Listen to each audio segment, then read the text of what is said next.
आपका स्वागत है। मित्रों, दो पड़ोसियों का स्वभाव मिलता हो कतई ज़रूरी नहीं, अक्सर नहीं मिलता। यही कारण है कि अक्सर लड़ाइयाँ होती रहती हैं, नोक झोंक होती है। छायावाद और छायावादोत्तर ऐसे ही पड़ोसी हैं। छायावादोत्तर दौर छायावाद का पड़ोसी ज़रूर है, किंतु छायावाद से बहुत हद तक अलग। खुद छायावादी कवि जब छायावादोत्तर मोहल्ले में आकर रहते हैं, उनका व्यवहार कुछ बदला बदला सा लगता है। बात कहने की और नोट करने की ये है, जब तक भीतर आग न हो तब तक सच्ची खरी कविता पैदा नहीं होती है। यही कारण है कि भोले मति के लोग कविता को खिलौना समझने की भूल करते हैं और शातिर मत के लोग कविता से सहमते हैं।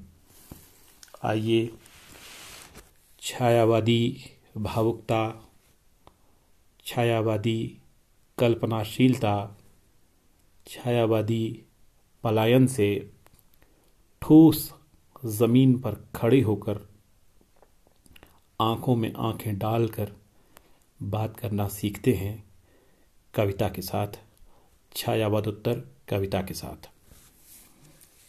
भवानी भाई की ही कविता है। छायावादोत्तर दौर के कवि हैं। कविता का नाम है जयप्रकाश। तुम वह डूबे हुए तारे हो जो अंधेरा होने पर सबसे पहले आओगे आसमान में।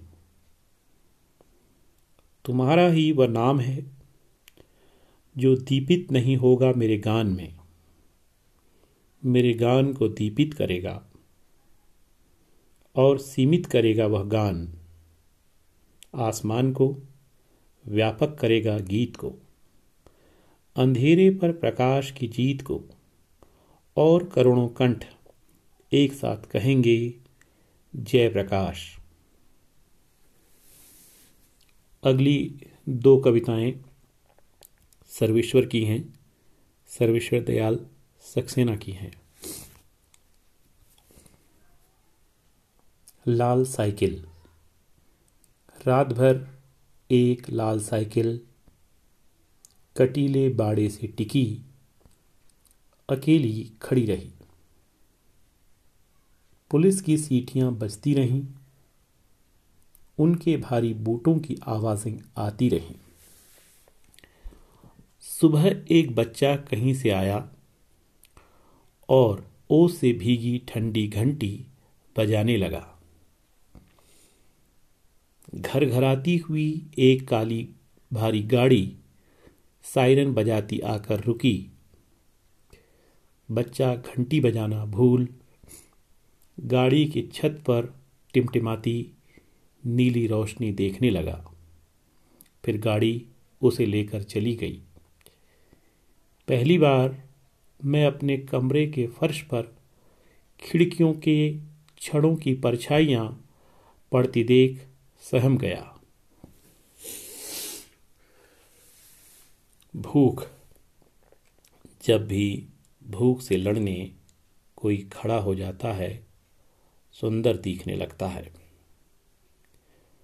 झपटता बाज, फन उठाए सांप, दो पैरों पर खड़ी, कांटों से नन्ही पत्तियां खाती बकरी, दबे पांव झाड़ियों में चलता चीता, डाल पर उल्टा लटका फल कुतरता तोता, या इन सब की जगह आदमी होता।